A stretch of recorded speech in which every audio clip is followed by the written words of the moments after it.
Blackstone Audiobooks presents The Crusades by Zoé Oldenbourg. Preface. This book is not intended to be a complete history of the Crusades. It deals only with what are generally known as the three first Crusades, and with the history of the Kingdom of Jerusalem up to the time of its conquest by Saladin. I've considered the story of these three first Crusades and of the Frankish states of Syria chiefly from the point of view of the political situation in the Near East in the 12th century. Given the breadth of the subject, the manner in which I have dealt with the whole phenomenon of the Crusades, with the relations between the Latin West and Byzantium and Islam, and with the attempt, unique of its kind, to graft a European state onto an Oriental environment, is inevitably sketchy and incomplete. What I, in the wake of a great many eminent historians with whom I do not aspire to comparison, have tried to do, is to study the human aspect of this long, complex, and yet, in spite of everything, glorious adventure.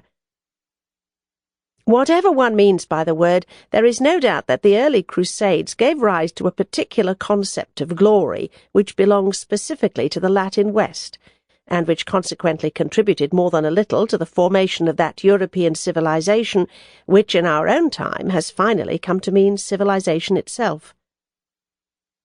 The First Crusade was not a popular migration or a war of conquest undertaken by an ambitious monarch, nor was it a search for new colonies and trade routes, though all these elements were present in the Crusades to a comparatively minor degree. It remains an adventure without parallel in history, because it was a real war which does not appear to have been provoked by any of the normal causes of war. It cannot be compared to the lightning expansion of Islam in the 7th century, in which a poor and warlike people, fired by the example of a great leader, who was also the initiator of a new religious movement, set out to conquer the world. The crusading phenomenon was infinitely more modest in its scope and objectives, but it possessed the one remarkable feature that, for once, a holy war was conducted in an apparently disinterested spirit, without real necessity, and not inspired by any single great leader or prophet. Looking at the bare facts of the case, the First Crusade was an extravagant adventure, which by sheer luck, and perhaps just because it was so extravagant, did not end in disaster, but finally succeeded beyond all expectation.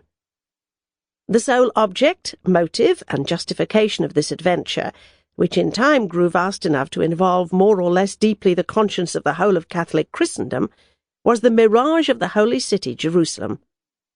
It is Jerusalem. Sample complete. Ready to continue?